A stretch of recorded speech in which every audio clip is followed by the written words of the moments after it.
사도행전에는 세 사람의 설교가 나오는데 베드로의 설교, 사도 바울의 설교, 그리고 스데반 집사님의 설교가 나옵니다. 사도행전에 나오는 이 세 사람의 설교 중에서 스데반 집사님 평신도인데도 설교가 가장 긴 설교가 나옵니다. 헬라파 유대인인 스데반 집사님은 목숨을 걸고 예수님의 복음을 설교했습니다. 스데반을 순교하게 만든 이 설교에서 스데반 집사님은 무엇을 이야기했습니까? 스데반 집사님의 설교는 사내들인 공회에서 재판에서 이기려고 하는 자기를 변호하는 설교가 아니었습니다. 교회와 그리고 전도와 선교를 위해서 예수님의 십자가 복음에 대해서 설교를 했습니다. 이 스데반 집사님의 설교에서 배울 수 있는 귀중한 교훈은 하나님의 위대한 계획입니다. 그래서 오늘 하나님의 위대한 계획이라고 하는 설교 제목으로 함께 하나님의 말씀의 은혜를 받기를 원합니다. 스데반 집사님 설교에서 하나님의 임재가 한 지역 이스라엘에만, 하나님의 임재가 한 건물 성전에만 있는 것이 아니라고 설교했습니다. 하나님께서 아브라함에게 임재에 계시한 것은 이스라엘 땅이 아닌 갈대아 우르, 메소포타미아, 지금으로 말하면 이라크에서 하나님의 임재가 아브라함에게 나타났습니다. 모세를 통해서 주신 율법도 이스라엘 땅이 아니고 미디안, 지금으로 말하면 사우디아라비아 쪽에서 모세의 율법을 주셨습니다. 하나님의 자녀가 되는 것도 어떤 특별한 나라, 사람들만 위한 것이 절대 아닙니다. 이스라엘의 현재 그리스도인은 신교와 구교 모두 합쳐서 19만 명밖에 되지 않습니다. 2000년이 지난 지금도 이스라엘의 개신교는 19만 명이 채 되지가 않습니다. 그러나 한국 그리스도인은 800만 정도가 됩니다. 중국의 크리스천은 1억 명이 넘는다고 이렇게 보고되어 있습니다. 인도의 기독교는 인구가 15억이 넘다 보니까 2%밖에 안 되는데 한국의 3배가 넘는 3천만 명이 인도의 그리스도인들이 있습니다. 브라질도 인구가 2억에 가깝기 때문에 개신교 그리스도인들이 4천만 명이 한국의 4배 이상이 되는 브라질인들이 기독교인들입니다. 유대인들은 솔로몬 성전을 신성시하고 참 솔로몬 성전에 대한 대단한 애착을 가지고 있는데, 그러나 하나님의 성막은 예루살렘보다 먼저 미디안, 아라비아 광야에서 하나님의 성막이 만들어졌습니다.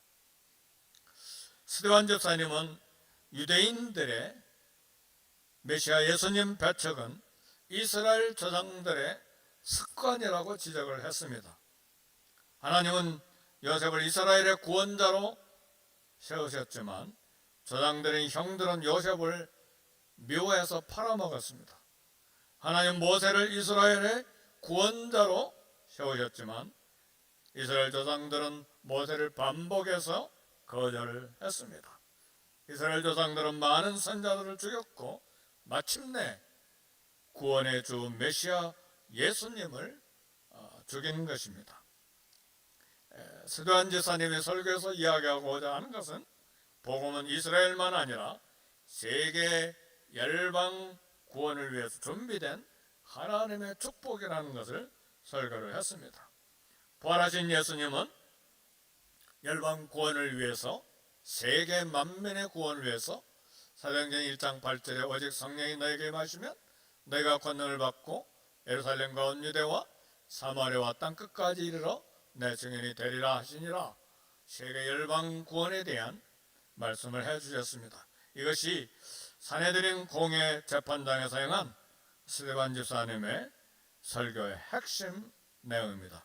첫 번째로 생각할 것은 하나님의 아브라함을 부르심인데, 하나님은 아브라함이 메소포타미아 갈대아우로 현재 이라크에 살고 있을 때 거기에 나타나서 불러주셨습니다. 내 고향과 친척을 떠나 내가 내게 보일 땅으로 가라는 소명을 주셨습니다. 하나님은 아브라함에게 갈대아우를 떠나라 하시고 가나안 땅에 오게 하셨습니다.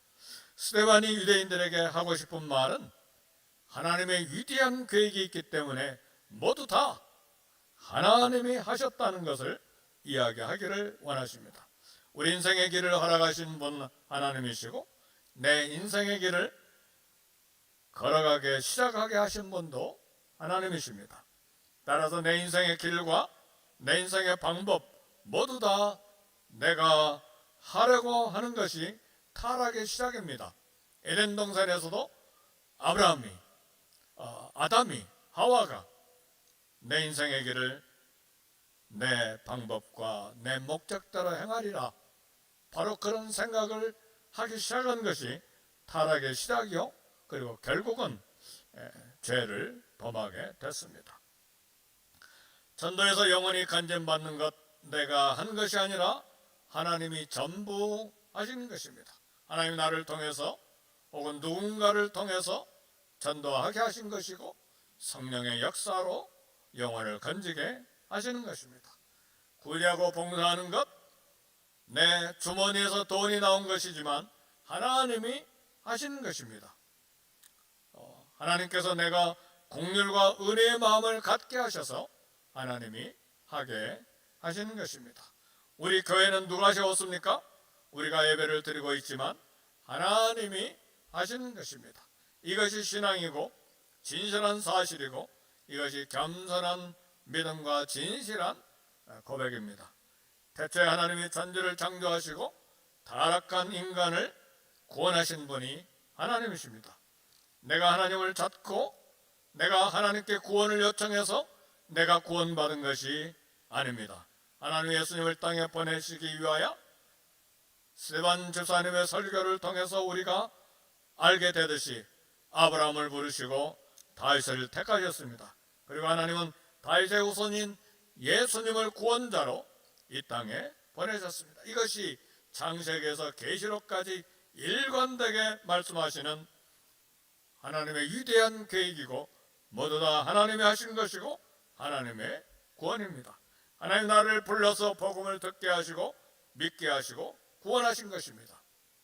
하나님이 모두 하셨습니다.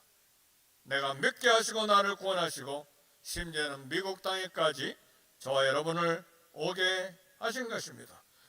요한복음 15장 16절에서 주님은 말씀하셨습니다. 너희가 나를 택한 것이 아니요 내가 너희를 택하여 세웠나니 이는 너희로 가서 과실을 맺게 하고 또 과실이 항상 있게 하여 내 이름으로 아버지께 무엇을 구하든지 다 받게 하려 함이니라 그랬습니다. 믿음의 세계에서는 절대로 스스로 깨닫는 자가 없습니다. 하나님의 말씀, 하나님의 계시가 있어야 비로소 깨닫습니다. 얼마 전에도 말씀드린 것처럼 인도의 힌두교는 3000년 동안이나 겐지스강에서 새벽부터 목욕을 하고 맨발로 하나님을 찾고 찾았는데, 그 찾은 하나님이 코끼리요 원숭이요 소들이에요. 인간은 그래요. 수천 년간 하나님을 찾아도 하나님이 눈을 여시고 마음을 여시고 마음을 열어주시 아니하시면 이렇게 헛된 신을 만나게 되는 것입니다. 하나님의 위대한 섭리와 주님의 계획이 있어야 내가 응답할 수가 있는 것입니다. 그래서 에베소 1장 11절에 모든 일을 그의 뜻의 결정대로 일하시는 이의 계획을 따라 우리가 예정을 입어 그 안에서 기업이 되었다고 했습니다. 요한일서 4장 10절에 보니까 사랑은 여기 있으니 우리가 하나님을 사랑한 것이 아니요 오직 하나님이 우리를 사랑하사 우리 죄를 위하여 화목제물로 그 아들을 보내셨음이라 했습니다. 우리가 어떻게 하나님의 사랑을 알고 하나님을 사랑할 수 있게 되었습니까? 우리는 전혀 무능했습니다. 그러나 하나님이 먼저 우리를 사랑하셨기 때문에 우리가 하나님의 사랑을 알게 되었습니다. 그래서 하나님을 사랑하게 되었고 하나님 사랑에 감격하고 눈물이 나는 것입니다. 두 번째로 생각할 것은 과정을 겪게 하시는 하나님입니다. 하나님께서 우리를 불러 인도하실 때는 과정을 통과하게 하십니다. 하나님께서 아브라함을 부르실 때 먼저 갈대아 우르 땅을 떠나게 하였습니다. 갈대아 우르 현재 이라크는 아브라함의 고향과 집과 일가 친척들이 사는 곳이었습니다. 환경은 우리를 떠나지 못하게 막습니다. 그런데 하나님께서는 믿음을 주시기 위해서 고향을 떠나게 하십니다. 그래서 대개는 피난 간 사람, 집을 떠난 사람, 이민 온 사람들의 믿음이 좋습니다. 자기를 보호하고 있던 기득권을 내려놓고 보호막이 다 사라질 때에 믿음이 성장하게 되는 것입니다. 그래서 이민 온 사람들의 믿음이 고국에 있을 때보다 더 좋아지는 경우가 많고, 고국에서는 믿지 않다가 이민 와서 믿는 사람도 많습니다. 유대 민족들도 고향 예루살렘에 살고 있는 사람들보다 고국을 떠난 사람들의 믿음이 훨씬 좋았습니다. 다니엘의 믿음, 에스더의 믿음, 모르드게의 믿음, 에스라 선지자의 믿음, 느헤미야의 믿음, 모두 다 영적인 리더는 예루살렘에 있지 않았고 모두 다 이민자들로서 외국에 산 유대인들에게 믿음이 있었습니다. 그래서 어떤 분은 한국의 미래 영적인 지도자들도 이민 세대에서 나올 가능성이 크다고 기도하자고 하는 이야기를 들은 적이 있습니다. 하나님 아브라함을 가나안으로 부르셨지만 중간 지점 하란에 머물게 하셨습니다. 하란은 지금의 터키입니다. 하란은 가나안 땅이 아니라 일정한 기간 동안 머물러 살아야 했던 곳입니다. 일정한 기간 동안 아버지 데라가 죽을 때까지 거기 머물러 기다리게 하였습니다. 이 땅에서 사는 우리의 인생길은 우리의 최종적인 목적 지점이 아닙니다. 잠깐 지나는 과정입니다. 이곳이 하란입니다. 언젠가는 떠나야 되는 곳이 하란입니다. 우리가 의지하고 보호자라고 생각했던 가족의 집을 떠나는 과정이 있고, 그 다음에 임시로 거주해야만 하는 하란에 머물게 되는 시간들이 있습니다. 마치 미국에 이민을 와서 잠시 머물고 있는 것과 같은 삶의 시간들입니다. 그리고 약속의 땅이 있습니다. 우리가 이민 와서 예배하고 헌금하고 구제하고 봉사하고 전도하고 선교하고 기도하는 것, 무엇 때문에 하는 것입니까? 하나님께서 우리에게 약속하신 약속의 땅, 축복의 땅으로 가기 위한 것입니다. 이 세상은 우리 목표가 아닙니다.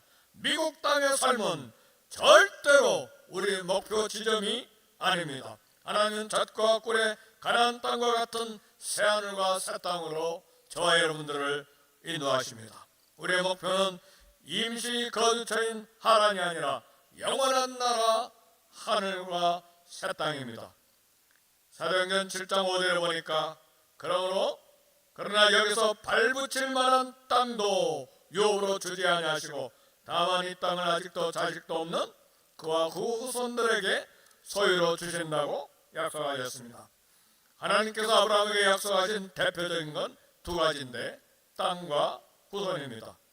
그런데 약속의 땅에 아브라함이 도착했는데도 발붙일 만한 땅도 기업으로 주지 아니하셨다고 스데반 집사님은 설교했습니다. 하나님께서 아브라함에게 주신 약속은 아브라함의 후손에 대한 약속입니다. 그런데 아브라함은 이 약속을 받을 때에 지금 불임증 여성, 임신하지 못하는 불임증 여성인 아내 사라와 함께 살고 있을 때 이 후손에 대한 약속을 받았습니다. 그래서 아브라함의 믿음이 필요했습니다. 후손에 대한 절대 믿음이 필요했습니다.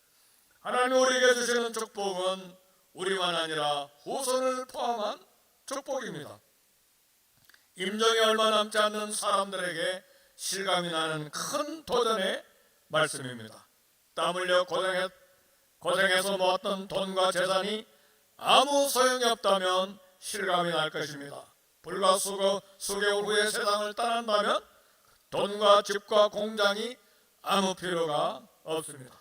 하나님의 약속은 세상의 부유함과 세상의 물질과 세상의 땅에 있지 않습니다. 하나님께서 우리에게 주신 약속은 더 깊고 더 신비하고 놀라운 것들입니다. 하나님의 약속은 땅보다 돈보다 더 중요한 후손, 자손, 씨에 대한 약속입니다. 하나님이 아브라함에게 그의 약속의 후손들에게 할례의 언약을 주셨습니다. 이 할례 언약은 아직 아내 사라가 불임증일 때에, 자식이 없을 때에 할례의 약속 언약을 주셨습니다. 마침내 아브라함에게서 아들 이삭이 기적적으로 태어났고, 이삭은 야곱을 낳고, 야곱은 12아들들을 낳아 지금의 12지파의 조상들이 됐습니다. 90살이 된 불임증 안에 사라에게 나타난 하나님의 놀라운 능력과 결과입니다. 우리는 너무나 많이 자주 하나님의 능력이 제한되어 있다고 생각합니다. 내가 못하니까 하나님도 못하실 것이라는 하나님에 대한 오해가 우리에게 있습니다. 우리는 나와 교회 성도들이 얼마나 믿음이 없는지를 매일 보면서 삽니다. 내가 못하니까 하나님도 당연히 못하실 것이라는 그런 신념으로 삽니다. 나는 못해도 하나님은 하십니다. 하나님도 못하신다는 생각을 버려야 합니다. 믿음의 세계로 들어가면 모든 것을 가능하게 하는 신비한 하나님이 존재하십니다. 우리 인생에 신비한 세계가 있고 우리 자녀들에게도 신비한 미래가 있습니다. 이것이 하나님의 위대한 계획입니다. 지금 자녀들이 걱정거리고 반항하고 거칠은 살며도 걱정하지 않기를 바랍니다. 기도하시기를 바랍니다. 하나님의 능력의 손을 믿고 기도하고 또 기도하고 소망과 열망을 품을 수 있기를 바랍니다. 반드시 하나님의 손에서 변화되고 놀라운 삶으로 하나님께 영광이 될 것입니다. 우리 교회도 위대한 교회가 될 수 있고 아니면 반대로 무덤과 같은 교회가 될 수가 있습니다. 그 선택은 우리의 믿음에 있습니다. 우리가 위대하기 때문이 아니라 하나님이 위대하시기 때문에 믿음으로 우리는 그 위대한 하나님의 계획을 만나게 될 것입니다. 우리는 무엇하러 예배드리러 교회 옵니까? 설교를 들으러 위로를 받으러 옵니까? 믿음으로 주 예수 그리스도를 바라보고 믿음으로 예수님을 깊이 생각하는 은혜가 있기를 원합니다. 하나님의 위대한 계획을 믿고 그 위대한 계획을 실행하는 하나님을 만날 수 있기를 주의 이름으로 축복합니다. 그래서 하나님의 위대한 계획을 따라 아브라함의 자손인 요셉에 대한 하나님의 위대한 계획을 스데반 집사님은 이제 설교하기 시작합니다. 9절에서 10절 보니까 여러 조상이 요셉을 실기하여 애국에 팔았더니 하나님이 그와 함께 계셔 그 모든 혼란에서 건져내사 애국왕 바로 앞에서 은총과 지혜를 주시매 바로가 그를 애국과 자기 온 집의 통치자로 세우셨느니라 그랬습니다. 저는 10대 소년 때 700원을 들고 서울로 올라왔다가 브라질로 왔다가 영국으로 갔다가 다시 브라질로 갔다가 미국으로 이렇게 이사를 왔습니다. 그래서 아브라함의 이야기, 야곱의 이야기, 요셉의 이야기가 나오면 가슴이 뭉클하고 때로는 눈물도 납니다. 요셉의 이야기는 한마디로 극적인 인생이요 반전의 인생으로 요약이 됩니다. 요셉은 깊은 우물에서 죽음의 공포를 체험했습니다. 요셉은 나쁜 여자를 만나 감옥에도 들어갔습니다. 감옥에서도 좋은 일을 했지만 배신을 당했습니다. 그리고 극적인 반전으로 애굽에서 총리가 됐습니다. 그러나 피를 나눈 형제들에게 배신당한 것은 잊기가 어려웠을 것입니다. 그러나 요셉에게 한 가지 변함이 없었던 것은 하나님 앞에서 신실함을 지키는 것이었습니다. 어떤 위기에서도 양심을 팔지 않고, 어떤 상황에서도 거짓말하지 않고, 어떤 형편에서도 신실함을 지켜냈습니다. 모함을 받고 감옥에 들어가는 한이 있어도 꽤 부리지 아니하고 원수 삼지 아니하고 믿음으로 살아냈습니다. 그 결과 요셉은 감옥에서 애국 궁궐 총리로 수직 상승하는 인생의 반전을 경험하게 됐습니다. 기가 막힌 쓰라린 고난과 고통 속에서 하나님의 위대한 계획을 받고 하나님의 위대한 섭리를 보았습니다. 사랑하는 성도 여러분, 혹시 기가 막힌 고난 중에 있는 분이 있습니까? 그 고난으로 잠도 자지 못하고 눈물이 납니까? 그런 사람일수록 하나님이 계획하신 섭리의 역사가 강하게 있을 수가 있습니다. 요셉의 생애 속에서 발견되는 하나님의 목표는 요셉이 애굽에서 성공하는 것이 아닙니다. 하나님의 목적은 요셉이 총리가 되므로 하나님의 섭리를 깨닫고 하나님의 위대한 계획을 발견하기를 원하셨습니다. 하나님이 우리를 부자가 되게 하는 것은 돈 자체의 목적이 있는 것이 아닙니다. 돈의 마음 빼앗기지 마세요. 돈 때문에 부정직하지 마세요. 우리가 소원을 성취하고 명예를 얻게 하는 것, 세상 성공이 목적이 아닙니다. 요셉이 총리 대신이 된 것은 형들과 아버지 야곱을 만나게 하는 도구였습니다. 하나님의 섭리는 예측할 수가 없고 알 수 없는 하나님의 놀라운 신비입니다. 왜 나를 고난 속에서 헤매게 하셨을까? 반대로 하나님 왜 나에게 좋은 환경을 주셨을까? 내가 크게 한 일도 없는데 항상 잘되고 모든 것이 평탄할 때 조심해야 합니다. 하나님 목적이 있으셔서 직장에 풍년도 주시고 하나님 위대한 계획이 있기 때문에 직장에 흉년도 주시는 것입니다. 애굽에 찾아온 7년 대풍년과 애굽에 찾아온 7년 대흉년은 자연적인 현상이 절대 아닙니다. 하나님 요셉이 아버지와 형들을 만나도록 그렇게 섭리하신 것입니다. 하나님을 믿지 않는 사람들의 눈에는 하나님이 하시는 일이 불공평하게 보입니다. 그러나 신앙의 눈으로 보면 하나님이 하시는 일이 사랑이요 신비한 은혜요 하나님의 위대한 계획과 섭리 속에서 진행되는 것을 발견하게 되는 것입니다. 그래서 한 마리 양은 인생의 황혼에 서서 삶의 뒤를 되돌아보고 여호와는 나의 목자시니 내게 부족함이 없으리로다.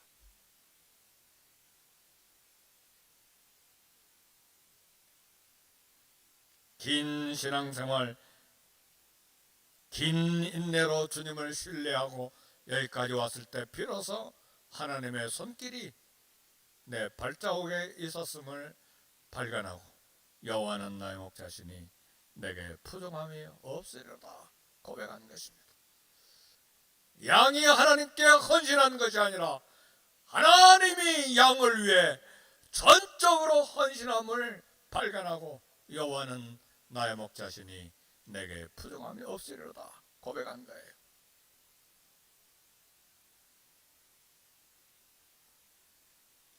하나님의 눈으로 보면 우리 인생에 일어난 모든 발자국과 일들이 그렇게 세밀하고 완벽한 하나님의 사랑일 수가 없는 것입니다.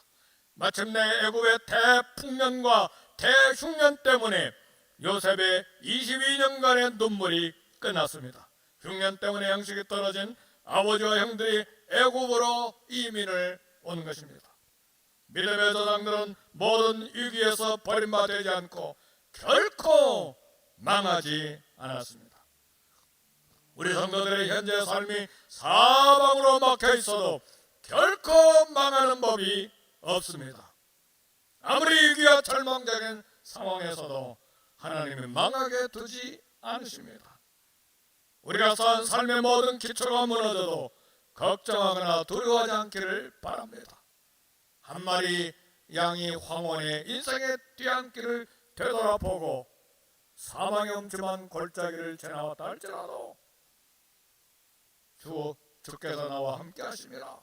사망의 음침한 골짜기도 하나님의 임재가 있기 때문에 은혜의 골짜기인 것을 발견하고 여호와는 나의 목자시니 내게 부정함이 없으리로다 고백한 그 고백이 우리의 고백이어야 합니다. 위대한 하나님의 계획과 위대한 하나님의 섭리가 예수님을 믿는 하나님의 자녀들에게 있기 때문에 그렇습니다. 오늘 사도행전 본문 마지막에 7장 15절 16절 보니까 야곱이 애굽으로 내려와 자기와 우리 조상들이 거기서 죽고 세겜으로 옮겨 하나님이 세겜 하물의 자손에게서 은으로 값주고 산 무덤에 장사되니라 그랬어. 인생은 한 줌의 흙입니다. 학력 자랑하고 돈 자랑하고 건강 자랑하고 내 성공 자랑하고 그런 한 줌의 흙이에요. 믿음이 없으나 믿음이 있으나 마찬가지로 흙에서 와서 흙으로 갑니다. 고난과 고통으로 험악한 세월을 살았어도 한 줌 흙으로 되돌아갑니다. 아무리 화려하고 성공적인 삶을 살았어도 결국 한 줌 흙으로 되돌아갑니다. 그러면 과연 인생은 한 줌의 흙으로 되돌아가는 헛되고 헛된 인생입니까? 그럼 왜 그렇게 바보 소리를 들으면서 희생하면서 손해를 보면서도 믿음을 지키기 위해서 애써서 살아갑니까? 우리 믿음의 조상들의 삶은 약속의 후손, 약속의 자손 씨 때문에 존재했습니다. 바로 그 후손에서 인류의 구세주이신 메시아 예수 그리스도께서 오셨습니다. 나와 여러분의 인생도 같은 의미를 가진 하나님의 위대한 계획과 하나님의 위대한 섭리가 우리의 삶의 한 중심에 있습니다. 아브라함처럼 애굽에서 나그네로 살면서 한 줌의 흙으로 모두 다 돌아가게 될 것입니다. 그러나 그것이 우리 인생의 전부가 아닙니다. 거기에 하나님의 구원의 섭리가 있습니다. 나를 통해서 하나님이 구원하시려고 하는 수많은 영혼들이 이 땅에 존재하고 있습니다. 우리도 언젠가는 한 줌의 흙으로 돌아가고 우리 아들과 딸들이 자손들이 추도 예배를 드릴 것입니다. 우리 삶의 여정 그런 추도 예배를 드리는 것으로 끝나는 것이 아닙니다. 우리의 믿음과 순종과 나그네길의 삶은 새하늘과 새 땅의 축복을 받습니다. 그 축복은 우리의 후손과 믿음의 자손들에게 영원히 상속될 것입니다. 우리의 후손과 우리 믿음의 자손들은 혈통을 넘어서 수많은 하나님의 가족들을 포함합니다. 위대한 하나님의 계획이 저와 여러분에게 있음을 알고 오늘도 내일도 믿음으로 살아낼 수 있기를 제 이름으로 축복합니다. 우리 말씀 생각하시면서 우리 통성으로 기도하겠습니다.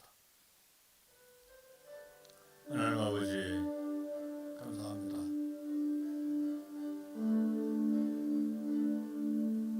주님, 믿음으로 이 땅을 살아내는 믿음의 사람들이 되게 하시고